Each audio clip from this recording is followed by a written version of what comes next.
All right, welcome everybody. Yes, good to see everybody chatting. This is awesome. This is what these events are meant to accomplish, is that interaction, connection, introduction, fantastic. Grab your cereal if you haven't yet. We've got some good choices out there. And if there's ever a cereal you would like to see at this event, let us know, let Trey know. He's back there doing registration. He's happy to take your cereal questions, recommendations, choices. Well, welcome. If we have not met, my name is Sam Davidson. I'm the CEO here at the Nashville Entrepreneur Center. Welcome. This is the second time we've done this event, but it is now a monthly series called Cereal with a Cereal. So if you're new to the EC, anybody, this is your first time in the building? Great, couple folks, fantastic. I love seeing that. The Nashville Entrepreneur Center exists to help make Nashville the best place to start and grow a business by increasing the likelihood of success for entrepreneurs. And so we do that in a variety of ways, but one way we do that is what you'll see today, which is creating connections through community. So our Cereal with a Cereal series is intended to help share those stories. So each month we have a different guest who talks about ups, downs, all-arounds of their business success, but also their business failure as well. We do events at least or around once a week here. And so this is made possible through our community partnership with Dell. And we're going to have a quick word from Dell to show we appreciate their community partnership and helping us make these happen.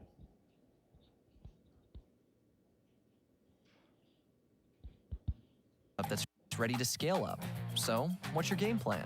It's nurturing the ideas that drive you with critical expertise from startup tech advisors. It's empowering your brainstorms and breakthroughs with top technology powered by Windows 11 Pro that allows you to follow your vision and share your story. It's maintaining a stop-at-nothing attitude as you manage it all with the confidence of a strong partnership supporting you. Are you ready to get growing? Join Dell for Startups today. So we appreciate Dell's partnership. They have solutions, resources, help just for startups. So if you are in that startup phase and think technology is something you'll think about later, allow us to connect you with them to help you figure that stuff out. So Lauren's the best point of contact. She can connect you with them over there. And then also real quick, a thank you to our growth partners. And so in banking, that is Pinnacle Financial Partners, and accounting at CLA, and our newest technology partner is RJ Young. So these are folks who help us help you. And so if you, whatever stage your business is at right now, if you have questions about banking, accounting, or technology, again, allow us to connect you with these partners. These are the subject matter experts. In addition to this, we have over 100 advisors in our advisor network. And so if it's a subject not covered up here or something you're wondering after today's conversation, again, allow us to, as part of your membership here, to connect you with that mentor to walk you through particular steps and what's going on. Now, let's have our conversation. So I'm going to ask Chris Thomas to come on up. Come on up, Chris. Turn that on. Yes, round of applause for you. You can clap. You can clap. Thank you. Good. Oh. So it's okay to applaud, guys. Yes, it's okay to clap for Chris. So I've known Chris for a while, and I'm going to do this real quick because it's close to here. So Crema Coffee Shop, just a block over. It was like 2013, 14, 15. I don't know what it is. But I get an email from this guy named Chris. And he's like, we should get a coffee. I think we're doing similar things. And I was like, no, my business is the only one that's doing this thing. And at the time, I had started a monthly subscription box company that was shipping Nashville products. So I get this email from this guy named Chris, and he has this company called Made South. And I was like, well, that's interesting. And Chris was sending out quarterly subscription boxes of products made around the southern U.S. And I was like, well, maybe we are doing something similar. And what was so cool about Chris and that outreach and that meeting, I think, is also indicative to Nashville and Nashville entrepreneurship, in that I was extremely friendly, extremely cordial, and we even thought of ways that we might be able to help each other. And then, lo and behold, 10 years later, here we are, because Chris has gone on to do lots of other things, which we'll talk about. But that was one of my earliest memories of Chris. So a little walk down memory lane. Thanks for indulging me. But look, Chris, introduce yourself to us. Tell us sort of what you do now, how you might intro yourself, and then I'm going to ask you questions. We're going to go farther back. Yeah, it's a great question, Sam. And it's a complicated answer. I have been a full-time entrepreneur for nearly 10 years. I left my comfortable corporate job on February 14th, 2014. So that's my wife's birthday. We had circled it on the calendar, and I had known for some time that, like, this thing was growing inside me, and I needed to leave kind of the comfort and security of where I was and try to go build something. I had no idea what that was, and so I just figured it out over 6 months. I circled the date on the calendar, and when that date came around, I took the leap.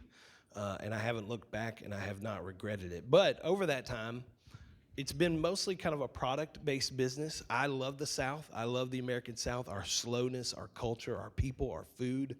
And so I wanted the brand to kind of focus on shining a spotlight on those makers and artisans and chefs and artists and distilleries who I feel like are creating really good things in our region.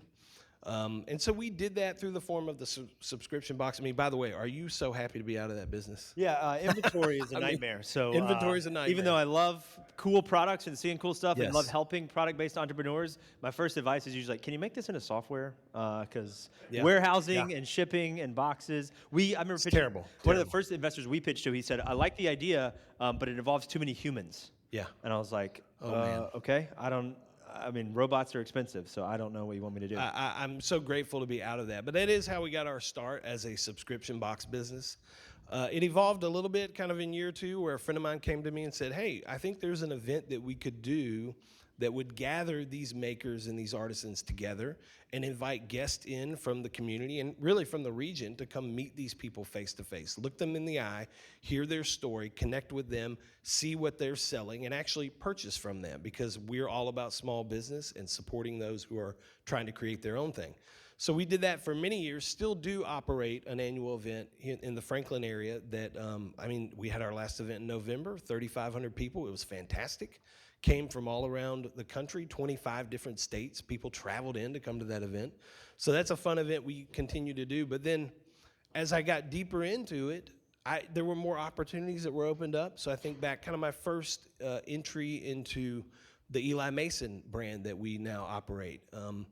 It was a guy named Luke Duncan who had started it. I had befriended him, kind of fallen in love with this brand. Eli Mason, by the way, is a cocktail mixer brand that's made here in Nashville, and we distribute it throughout the country to our customers who love the brand. And so Luke came to me and said, hey, I've got this really great product, but man, I'm struggling. And there were a lot of reasons for kind of why he was struggling. And he wanted to go back to kind of that safety and security of a 9-to-5 job, and he was looking for someone to take over the brand. And I loved the product. I loved the brand.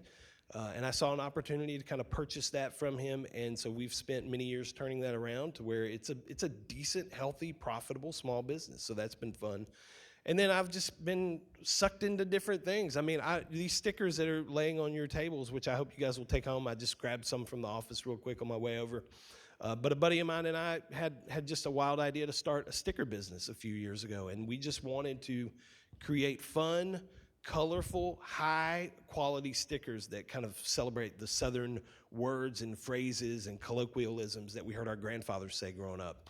And so Bless Your Heart is our #1 bestseller, Dadgummit, That Dog'll Hunt, silly things like that. And we just started it, we just thought this will be fun. We could slap them on our truck, and it'll be a fun hobby. But that thing has exploded. We're in more than 2,000 retail locations across the country.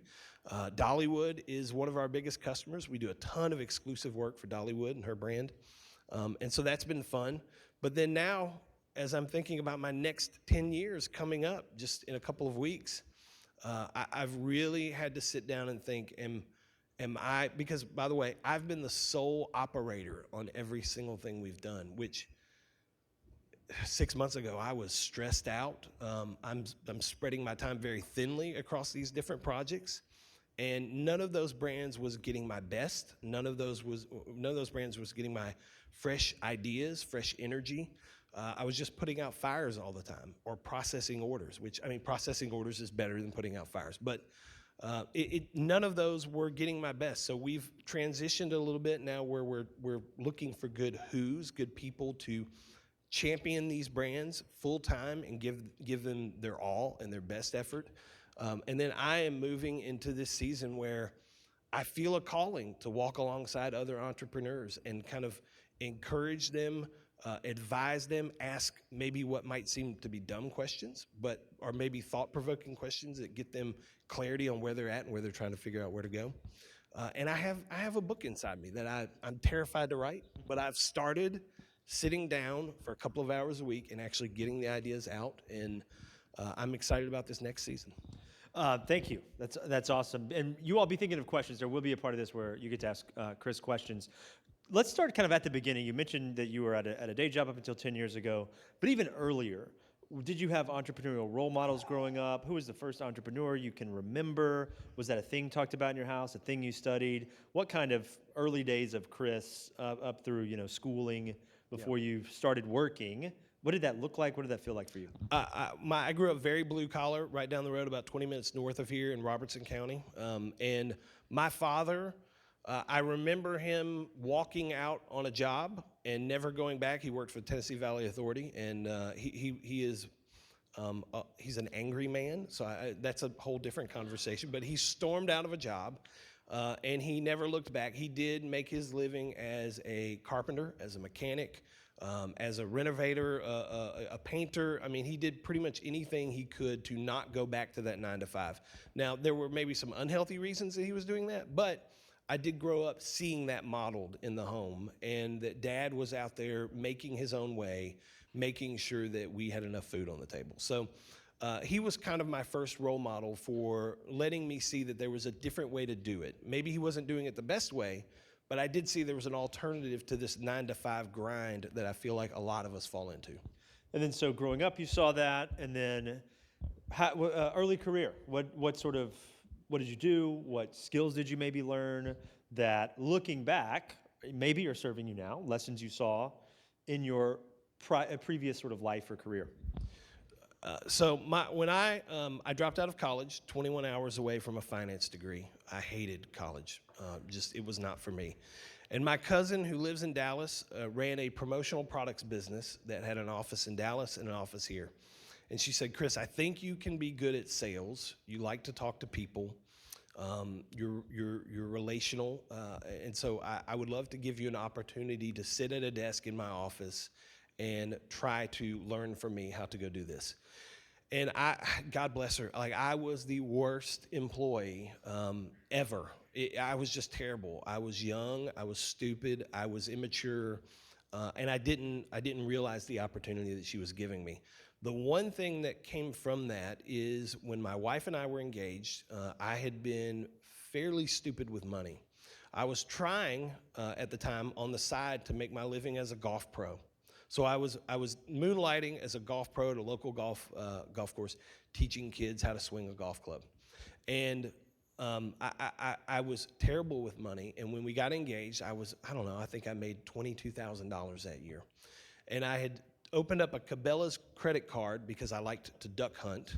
And I went and ran up $7 or $8 grand in duck hunting equipment. I mean, a shotgun and the waders and the boots and all the good stuff. And my mom, who was in banking her entire life, she was one of the first employees that Pinnacle ever hired. And she said to me when we got engaged, Chris, you are terrible with money. I was like, okay, Mom, I've heard this before. And she said, I want you and Kimberly, who's my wife now, I want you to go see this man, Dave Ramsey, in Louisville, Kentucky. He's going to do an event there. And so she gave us 4 tickets, and we invited a couple that we were friends with. We left on a Saturday morning. We drove up to the Palace in Louisville, Kentucky, and we saw him, and then we turned around and drove back, and it blew my mind. I could not believe how this message was resonating inside me. And so I did go back to my desk at Imagination Specialties. I'm not even sure if they're around anymore. And I sat at my desk that following Monday, and I wrote a letter, and I put some knickknacks in a box, a coffee mug, a logo pin, a button, things like that. And I found Dave Ramsey's office address, and I mailed this box to him. And a month went by, and I didn't hear anything. And so I was like, man, I just can't stop thinking about this. So I wrote another letter, and I put more things in that box, and I sent that box to his office. And I didn't hear from him again for another 30 days. And then I sent a third letter in a third box. And I can't remember exactly what I said, but whatever I said worked. And my phone rang one day, and he said, hey, this is Dave Ramsey. And I thought, oh, my gosh, what am I going to do? And he said, you may not be any good, but you're really persistent. And so what I'm going to do is connect you with a guy on my team. His name is Bill Hampton. Talk to Bill, and you guys figure it out. And so he was kind enough to connect me with Bill. They did become a customer of mine. I worked with them for about 6 months trying to find creative ways to kind of get their message out there. And then one day when I was at their office working on a project, they offered me a job. And that just absolutely blew me away. Again, no college degree, not really good at what I'm doing, but they saw something and gave me an opportunity that genuinely changed my life. And so I spent the next 12 plus years with Dave, but I think back to that, like the only thing I did right was not give up. I just persisted. I kept going after who I wanted to work with, but in a kind way, and it did pay off. And so then what did you do for when you were on payroll at Ramsey? What did you do there? Yeah, I led our national advertising department. So when I started, we were on maybe 50 to 75 radio stations across the country. So we reserved some of that advertising time for our national partners, the Zander Insurances of the world, Churchill Mortgage, some of those companies that we started working with back in that time. And then as the company grew, so obviously we added more radio stations so that advertising became more valuable, but we also expanded into live events. We created a video channel. We started doing podcasts. We began leveraging the website, which was getting a lot of eyeballs each month. So any property that the company could leverage for national relationships that weren't our own brands, those were the relationships I worked with. And that's the job you circled on the calendar. I got to get out of this. Yeah. It's too good to be true. I'm still convinced to this day I had the best job in that building.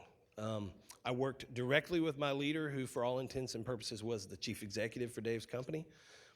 They gave me a lot of freedom. They gave me a lot of autonomy to do the business the way I wanted to. I operated my own P&L. I didn't have a team. I didn't have an assistant. I was a lone wolf, and I really prided myself on that. Looking back, I think that was kind of foolish. But in that period of life, I didn't want accountability. I didn't want weekly meetings. Just let me go make the sales. Let me build the relationships, and everything will be fine. And it did work really well, and I was really good at it. The problem became that I knew the day Dave hired me, I told him at some point, I know I'm going to have to go do something for myself. I've always known it. And I think you either know it or you don't. You're either called to this life or you're not. But I'll never forget it. He said, hey, I'm great with that. Until you can figure out what it is, let's get you some skills. Maybe you can learn some things, gain some wisdom, gain some knowledge. Maybe you can even make some money. And then when you figure it out, go do it. And so that was, for whatever you think about him, and I know he's very polarizing, but he does breed a spirit of entrepreneurism in that building that a lot of people end up following their dream to go be this full time. And I knew that it was time. I had the best job, but it was killing me every single day to go sit in that cubicle and be tied to that desk. I knew I had to go do something different. So you circled the date on the calendar. Like February 13th, the night before, are you like, wait a second? Oh. And because I think we got a lot of folks here trying to figure out, some folks might be in a day job, working on a side hustle. Some folks might have left already. Some people may be already in second, third venture. You've got a room full of folks that are at different stages of that journey. Talk to us a little bit about, still the fears that, even though you said it was inside of you all along, you knew you were going to have to do this from when you started, but still, I think there's probably some kind of fear or uncertainty. Was your wife like, hey, man, are you sure you want to do this? Like, what was just that? Bring us back to sort of 10 years ago this month. Yeah. I don't know that I've ever talked about this publicly. And I don't have, I say that like, oh, I talk about things publicly. I don't talk about things publicly. But it's something I'm getting more comfortable with. The end of the year rolls around, tax season. Typically, you're a W-2 employee. You get that W-2 end of January, right? And so I had received my W-2 from 2013 at the end of January, and in 2013. And I don't say this to brag. I say this for two reasons. One, it was I'm $700,000 in 2013, and am I going to walk away from that? My wife and I sat and did the math. We had seen steady growth year after year. You had kids. Kids, family. We had 3 at the time. We have 4 now. Kids like to eat. How many of you have kids right now? Do they like to eat? Do their pants get shorter every year? They grow up. They need different things. Yeah. And, to do that math and go, okay, our income is growing 20 to 25% consistently every year with rate increases, and we add new properties and we expand and we bring in new relationships. we knew we were on a path to financial success, but what was it costing me? What was it costing my wife for me to come home every day and not be able to enjoy my home life? Because, oh my gosh, I have to go do it again tomorrow. And it was terrifying, Sam. Would it have been easier if you made half that amount, a fourth of that amount, a seventh of that amount? That's a great question. I don't know. I don't know. Probably it would have been harder. I will say the income allowed us to, once we circled that date, we could build a runway. And so we could do some planning, figure out not only what are we even going to go do for a living? Yeah, you had no idea at that point. But we could have some safety net that, okay, we know we're going to be in the trenches for a while. And so in many ways, it could have been harder not being able to build that. Because once we circled the date and we were committed to it, it was all systems go. It was like, okay, what do we have to do to figure out when we get to that place? But walking into that office, Dave's office, on the 14th of February, 2014, outside of me asking my wife's father for his daughter's hand in marriage, and maybe the birth of my first child, it is the most nervous I've ever been in my entire life. I mean, the man took I was a derelict. I didn't know anything about anything, a college dropout with no real skills, soft or otherwise. And he gave me an opportunity, and I'm going to walk away from that. I'm going to say, I don't want to work here anymore. That was a hard conversation to have. And so you leave without an idea. So how long does it take until you get that idea and launch it? Walk through that first, all right, here's what we're going to try. Here's the seeds of entrepreneurship. Yeah, so we actually did have the idea. When we circled that date, it was August or September of 2013 when we circled February 14th. And so we knew we had 6 months to figure it out. And I thought, okay, I can do anything for 6 months. I can go in, put on my happy face, give it my best. I wanted to leave well. That was important to me. But we did have 6 months to figure out, what are we going to do? I sought a ton of counsel. I mean, I've got a counselor still to this day. I might see him once a quarter now, but back then I was seeing him a couple times a week. And I was trying to figure out, what am I going to do? And he really encouraged me to figure out kind of what my strengths are, what my passions are, and how I could get those things to intersect. And so I'm not good at many things. The few things I am good at, I'm good at storytelling.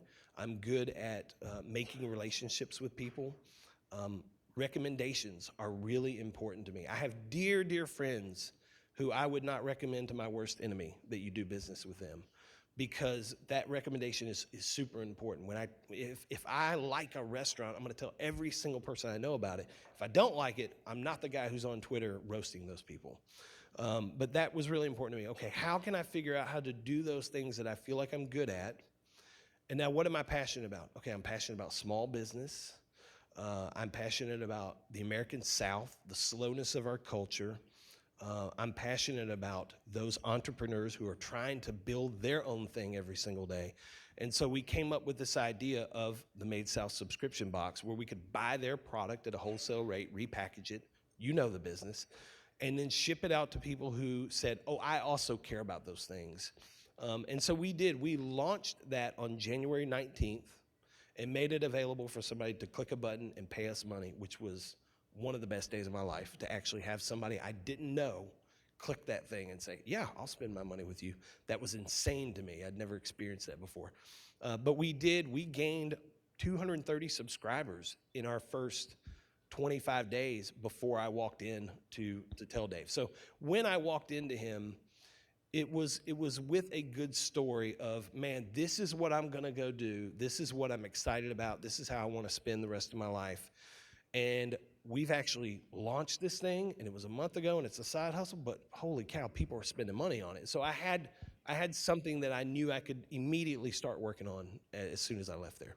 And so you jump into it, it's going, you got 230 subscribers. Walk us through those first year or so, ups, downs, all arounds, what that was like being an entrepreneur for the first time. I did it extremely foolishly for the first year to 18 months. I'm a very social person. I love hanging out with people. I love cocktails too. And so that, you give a guy like me a ton of time freedom. I was hooking up with buddies 3 days a week. It's like, hey, are we going to have old fashions at lunch? Yeah, why not? Why wouldn't we do that? And so I didn't handle that newly found time freedom very wisely. And so that was, looking back, man, I wish I had that to do over. Although I learned that lesson, that's something that I won't go back to. Although the occasional Friday, if you want to hit me up, yeah, we'll be. So it was interesting trying to figure out my rhythm of being an entrepreneur, working out of my home. I didn't have an office. We homeschool our kids. We had 3 at the time when we did this. So our life was crazy. I mean, insane every day, slightly organized chaos in our home. So that was difficult. But then you talked about inventory. I mean, we were not a Birchbox of the world who had all of the systems and logistics in place. I'm dealing with very small makers and artisans from around the South who are selling leather goods or candles or chocolate bars or whatever. And so to organize with them, place that order, make sure that when we receive it, it's accurate. Okay, if it's barbecue sauce, how many of them broke in transit? If they did break, I have 237 subscribers. Guess what? I'm ordering 237 items. I'm not going to order 238. I'm a small business. Those pennies matter to me. And so to be on our ordering, and then when that box shows up, okay, 3 of them broke. My goodness, now we have to go back. There were a lot of manual things in place that we could not figure out automations for. We didn't have good systems. And so that was a struggle. And ultimately, I mean, my goodness, you've been in this business. I think back to shipping those 230 odd first boxes, and getting as soon as you process that shipping label, it generates an email to the customer. Hey, this is on the way. And how many of those emails came back like, oh, we moved 2 weeks ago. We placed the order a month ago. We moved. That box is gone. I'm never seeing that again. So my cost of goods for that just went out the window. I've got to reorder everything, repack it all, a lot of manual things. It was a very difficult business to be in. And did you think at any point, like, okay, let me call Dave. Let me see if I can go back to.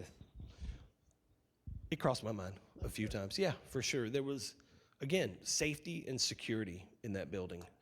But no, it was a thrill to figure out those things every day. And I love to say, like, I don't know what I don't know. If I've never experienced the problem before, if I've never felt that pain, I've never had to solve for it. And so I do love that part of this life, that we do get to constantly add things to our toolkit.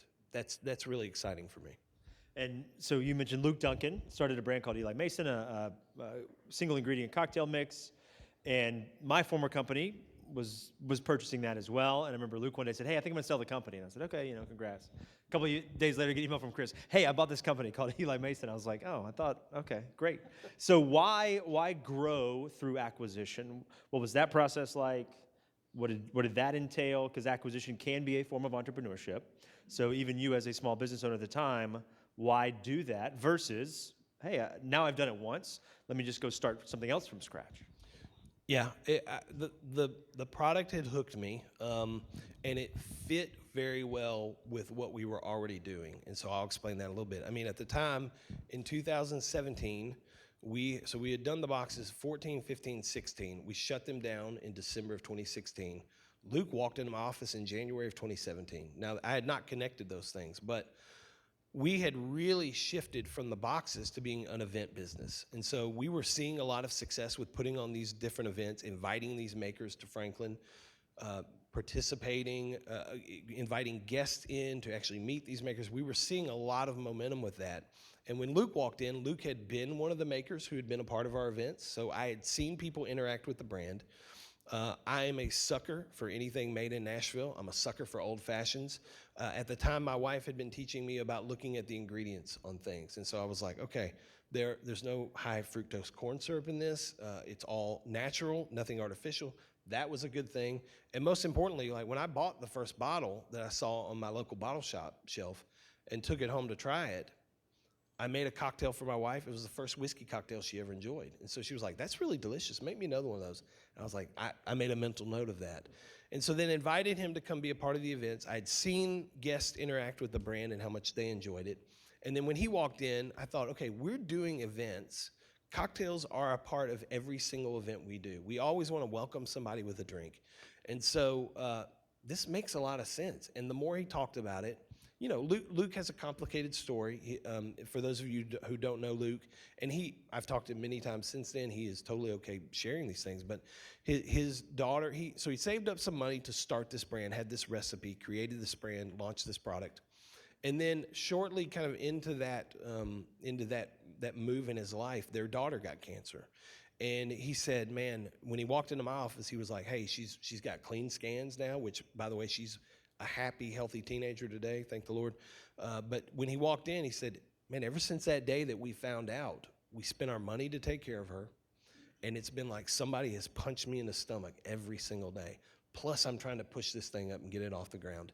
And he said, my wife has just begged me, go back and get a 9-to-5. Do something that you can turn off at night and come home and be dad and husband. And so he was like, that's what I'm going to do. And it was a failing brand at that point. It was a very expensive hobby for Luke. And but I loved the brand. I thought it was an excellent product. And I saw some low-hanging fruit, some opportunity that I know some different people who I believe would be willing to carry this in their shops. And also I thought it was underpriced. It was undervalued. So it was basically an asset sale, and I saw an opportunity to turn that around and plug it into the things that we were already doing. So to me, it was really important that it was a natural fit for what we were already doing. It was a supporting brand. And you're welcome to share numbers, but for the amount you paid versus where it is now, I assume you've seen a multiple return? Absolutely. This is it's a weird thing. I believe, I was trying to figure this out the other day, in 2016, I think the brand did $45,000 in sales. It lost maybe $20,000 on that. He had a lot of inefficiencies. He was struggling with it. We bought the brand for $10,000, and today, last year it did $375K. Our net profit's 20%. I have 3 other partners, 3 other men who I love who are in that business with me, and it's none of our full-time jobs. So it's been a nice little supporting thing. But now we're searching, and we're really close on hiring that who can champion that brand and really take that and make it a real thing. And so tell us real quick then about the start and evolution of Good Southerner, the sticker company, and then we're going to open up for some questions for folks about anything on Chris's journey. Yeah. Are any of you familiar with this concept of family camp? Have you ever heard of this? Okay. All right. I'm the only weird guy in the room. So family camp is a concept where my wife and I take our kids to this camp in South Carolina for a week every year. And there are 25 different families that come together. Most of them are repeat, and they come back, and we get to know those people. And so we were there in 2018, and I noticed a guy in the room who was wearing a ball cap that said Tennessee Outfitters on it. And I was like, man, that's a good-looking cap. And I'm born and raised in Nashville. I've never lived anywhere other than Tennessee. I don't want to live anywhere other than Tennessee. And so I'm a sucker for Tennessee things, too. I was like, dude, that's a really good-looking ball cap. And so we started hitting it off. He and his family live in Cookeville. And so we just became friends. And they run coffee shops. At the time, we were doing events. And so we each had our own thing. But he's like me. Like, he's always just kind of thinking about fun things. And it is. I have 3 main freedoms that are important to me, why I do entrepreneurship. And one of them is the freedom of fun. I don't do things if I don't think they're going to be fun for me. I want to do fun things for a living. And so he and I would get together, we'd have coffee, catch up, get lunch, and we just started thinking like, man, I would say dadgummit a lot. My curse word is son of a gun. If I'm around my kids, that's my Christian curse word, son of a gun. And so he and I started talking. It was like, man, I would love to get a sticker that says son of a gun that I could put on my laptop or my truck. And he's a little bit of a graphic designer, and he was like, man, I could whip you up one of those. And so, great, do that. So he made this sticker. I love it. Still today, one of our best sellers, son of a gun. And we created, I was like, man, there may be something here. Like, let's just, fun little side hustle. Let's start a brand where we make these stickers that kind of collect all of these sayings and phrases that my aunt used to say, or my grandfather used to say, or my papa, or whoever. And we put them on a website. We had 10 or 12 designs to start. We put them on a website, just a quick and dirty Shopify site. And man, we thought people were going to buy the fire out of these stickers, and nobody bought these stickers. But the buyer at Loveless Cafe is a friend of mine. So she had seen me post about them on Instagram, and my phone rang, and she said, hey, these stickers, can you put me in touch with these people? And I was like, I'm those people. I'm those people. And she said, we would like to, can we carry these in our gift shop? And that thought had never crossed my mind. I was like, hey, let me call you back. So I called Jeremy, my partner on it, and said, Jeremy, Loveless Cafe wants to carry our stickers in their gift shop. He was like, what? So we had to figure out really quickly, like, okay, well, what's our pricing structure for that? We came up with it in 2 minutes over the phone. I called her back and said, okay, so these stickers are $3.50 retail. We're going to sell them to you for $1.75. She was like, great. How did they come in packs of, okay, they're going to come in packs of 10. I just made it up. Had no idea. And she was like, great, are all of these your designs on the website? Yes. I'm going to look through them. I'm going to send you an order here in a minute. Awesome. And like 5 minutes later, I had an order for $1,200 worth of stickers in my inbox. And I called Jeremy and I was like, I think we're thinking about this wrong. And so it just had never dawned on me to go that route. But immediately I was like, okay, I know Holly Williams. If some of you know Holly owns a White's Mercantile. I was like, I'm going to text Holly a picture of these stickers. And so I sent her a text and she said, oh my OMG, I'm obsessed. She did all the Holly language. If you know her, she gets really obsessed with things. And she was like, you're getting an email from me to all of my managers here in about 5 minutes. And at the time, this was early 2019. So White's had, 7 or 8 locations in the Southeast at that time. And so she sent the email, copied in her managers. And we got 5 or 6 more orders that day. And I thought, what is happening? Like, that is crazy to me. And so since then, we have focused squarely on finding those White's Mercantiles of the world. And we've grown that thing over the years. 4 years being in business now, that thing is in a couple thousand retail locations in 40 plus different states. We ship to London, we ship to Canada. It's a neat little brand and it's highly profitable. It's a ton of fun. But even over the last year, like, we've seen things start to level out because I'm the only guy doing it and I'm getting 4, 5, 6 hours a week. How can I expect it to be excellent, awesome, bigger, faster, stronger than it was last week if I'm just pushing it for 4 hours a week? That doesn't make any sense. The math doesn't work. And so we have really been intentional about trying to find the right people to come alongside us and champion these brands. And so we've hired our mutual friend, Heather Ainsworth. Heather is fantastic. She's just crushing it. She is getting our house in order. We are being a real thing, and she is finding kind of our 10X customer path. So we're really excited to have her involved. That's awesome. Questions? What questions do you all have? Absolutely none. What was something that got you through the hard times? You're like, I don't know if this is feasible. Maybe I should do that. What kept your eyes on the prize? Yeah. I'm really candid about this. I'm a man of faith.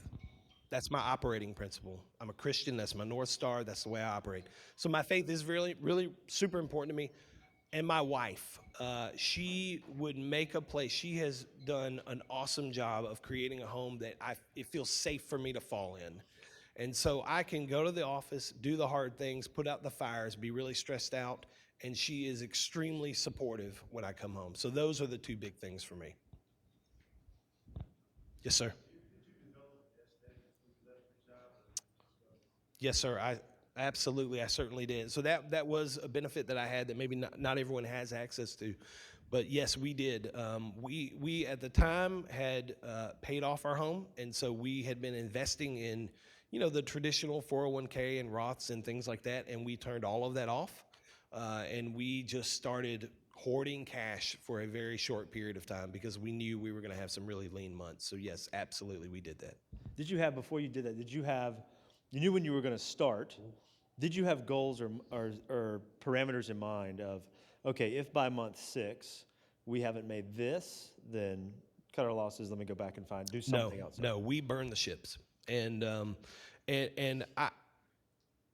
I am personally persuaded that that's how we have to do it. If you're constantly thinking about your fallback system, I don't know that you're in the best mental place in order to try to make the headway you need to make. So I was convinced I was never going back to that life. So how do you decide like which lanes you want to play in and also which lanes you don't? I'm sure you get Yeah. interesting requests from Yeah. outrageous, whether it's political, whatever it is. And what else have you done with Good Southern? Because I know a little bit about where else you've seen. Yeah. Where else can this design go that may or may not have worked? We have certainly expanded into, we launched socks a couple of years ago, so we have a handful of kind of keystone designs in socks that are very profitable, very successful. We just launched a small collection of hats that are very well made, and I'm super excited about them. They're picking up traction right now. I'll tell you, it's been a struggle, candidly, for this brand, is that we always, when we try to do things that aren't stickers, we never see the momentum that stickers has for us. And we've not been able to put our finger on why that is, but we do keep trying things. I do think there are multiple opportunities with this brand. We have branched out into custom work, so we did not for a long time, we were very prideful, like, no, if you don't like our designs, we don't want to work with you. And then when Dolly Parton calls and says, hey, I want you to make some designs for me, yes, absolutely, we'll do that. So that has been a really interesting part of the business, and now we've done some for whites. We do a lot with Dollywood. Moon Pie is a very big customer of ours. So we do a lot of custom work for brands that we feel like are aligned with our brand. To answer your question, though, I evaluate things. To me, it has to be focused on small business entrepreneurship. It has to be focused on the American South. If it's not those two things, and there are some other layers, like, do I really believe this is going to be fun? Who are the people there? Like, I have this thing, I don't want whiners in my life, because I have 4 kids at home. And so I get a ton of that at home. I don't want whiners in my professional life. So I get to be really choosy of people who I get to work with. And if I'm not excited about working with them, if I don't think it's fun, if it doesn't have to do with the American South and small business, I don't do it. Yep. Yes, ma'am. Yes, sir. Oh. Do you have any businesses in the future any ideas for the future, anything that you would like to try? And how do you know when it's time to leave a certain business behind, a certain idea behind, and pivot and try something else rather than stick with it, hope it works, hope it grows? Yeah, that's a great question. There are many other things that I've tried that did not work. And so I think if you're not failing, I don't know how the saying goes. If you're not failing, you're not learning, you're not growing. We had to try a lot of other things in order to dial in what did work and figure out what didn't work and avoid those mistakes in the future. Future ideas, I am an idea person. It's almost a curse. And for the first several years of my journey, I fell into this trap of thinking all my ideas are good. Does anybody else think all of your ideas are good? I see that, Ann. I thought all of my ideas were good. So, well, it's my business. I'm fast. I'm by myself. I can make the final call. I can make this work quickly. Let's just do it. And so I did all of them. And so for every 10 ideas we tried, maybe 3 or 4 of them worked, and the other 6 to 7 would cut the knees out from underneath the 3 or 4 that were working. So I had to figure out how to get some wise counsel around me, people in my life who I could really get some feedback from on these things to figure out, punch holes through, figure out, is this really a good idea that I want to pursue? Does it fit with who I am? Do I think it's going to be fun? And so we've become more selective over the things that we do over the years. Future ideas, I keep a list of them. I'm not going to be the person to do them. I'm not. I may find the right people to partner with on things, but I feel very strongly that for the first time in 10 years, I've sort of identified my professional calling, which is walking alongside other people who are on this path. People who were sitting in my seat 10 years ago, who were safe and comfortable, wanted to go do this thing, but had absolutely no idea, no guide, no assistance, no counsel in order to do this. And I wish I had had that. And so I'm trying to be that person for the person I was 10 years ago. And I feel very called. I do believe in my heart that bars, restaurants, hotels, that they have a monopoly on the term hospitality. And I'm tickled for it. I have a lot of friends in that world. I love them to death. I am convinced every single business in this room can be a hospitality business. And I believe And I go so far as to say Southern hospitality is a superpower that can transform any life, any business. I believe that in my heart. And so I want to talk more about that. I want to help companies figure out ways to engage with their customers and their teams and their leadership in a more hospitable way, because I believe it can transform businesses and lives. And so I'm moving into this next season of getting those words out of my brain in a way that I can communicate them clearly to other people, walking alongside other people who are on this path. I have this, I'm not a good writer, but I know I have this book inside me to talk about this idea that I believe can transform lives. And so I want to get that out of me. So that's where I'm focusing my time. I have a ton of ideas, and I love when people come to me with ideas. And there are ways I think we could partner with good people to do things, but I cannot be that operator anymore. It's just not my strength. Yeah. Let's do one more question here, and then Chris will hang around afterwards. Yeah, So if you didn't get to ask absolutely. something or think of something, by all means, he'll be hanging out. So last one. So some entrepreneurs kind of trust their gut and just go with whatever pops into their head. And Yeah. you leave all behind and just go straight forward. Others spend a meticulous amount of time planning and trying to ensure they have a high probability of success before they go ahead and do that. Which camp do you find yourself into? More of the go and make adjustments as we go along, or plan meticulously and then once they realize that there's something there, they go with it? Yeah, I lean more in the first camp. I'm a gut guy. I don't think it's entirely wise to be that exclusively. So I am trying to get better at talking to more people, getting better perspectives, bringing people in who I feel like can bring a different perspective, shoot holes in things. I do think there's value in data, there's value in research, a ton of value. But I do think if you lean too far that way, you can get into this place where you're just, okay, ready, aim, aim, aim, aim some more, aim. We have to pull that trigger at some point. So we have to act, we have to ship the product, we have to get the product, the service out there for people to actually engage with in order to learn how they engage with it and get better and make the thing grow. So I lean more towards that first camp. I've always been that guy, but acting exclusively out of that area in me ended up with that mentality of like, all my ideas are good. Oh, this feels like a good idea. Well, let's just do it. And I don't think that's entirely wise. Round of applause for Chris. Oh, Please. y'all are very kind. And thank you, Sam. Of course. Let me say this really go for it. quickly. So I had the opportunity, it was probably 15 years ago, Michael Burcham had invited myself and one other guy that I was in, he was one of our clients, Mike Hardwick at Churchill Mortgage. So Michael invited Mike and myself to come meet with him at some building down here. I don't think this was here yet 15 years ago. I don't know. So I don't think it was here, but I was very impressed with him, started following his journey. This is an important place, and it has had some really wise stewards over the year, Michael being one of them. But I would love to just tell you publicly, like, you're perfect for this. Thank you. This guy right here has a good heart. He comes from a good place in how he interacts with people. I've seen it personally. He cares about small business. He cares about entrepreneurship. And I just watching from afar, this is where you're supposed to be. I think you're in your rhythm right now. Well, thanks. I appreciate that. Appreciate you saying that, and appreciate you coming out today. We've got awesome events coming up, so you can see all of these at ec.co/events. But in this room next week, so every Thursday we have something going on. First Thursday of the month, Cereal with Cereals. Second Thursday of the month is Lunch and Learn. Next week, a very important topic. We're talking about mental health. And so we'll have a panel discussion with 2 experts and practitioners in the space. So if you have ever wondered about, thought about your mental health as an entrepreneur, come participate in that discussion. It is just the first, I can assure you, on this topic. Next Monday, we're going to feature some entrepreneurs in one of our current accelerator programs, Pre-Flight. So that'll be a fun evening. And then we also, the third Thursday of every month is a happy hour. The fourth is a free co-working day. So if you're not a member at the co-work level or you have friends and want a place to just check it out, feel free to do that. We've still got cereal. Chris is going to hang out. Lauren has one more announcement as well. Yes, and we want to hear from you. So we are going to send you a survey after this event, so we can hear what you thought about today, ideas you have, and almost most importantly, what cereal you were missing this morning. Sam, anything else?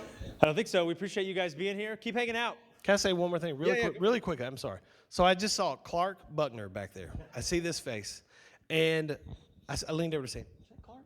And I remember Clark. Do you remember us meeting? Yeah. You participated. I think I'm right in the Churchill Mortgage Entrepreneurship competition, right? And I remember being so impressed with this. I mean, he was a kid who walked in with this idea. I don't even remember what the idea was, but I remember thinking like, oh man, that dude's gonna go somewhere. And so to look over today and see your face, I thought that was fun. You're still here. Awesome.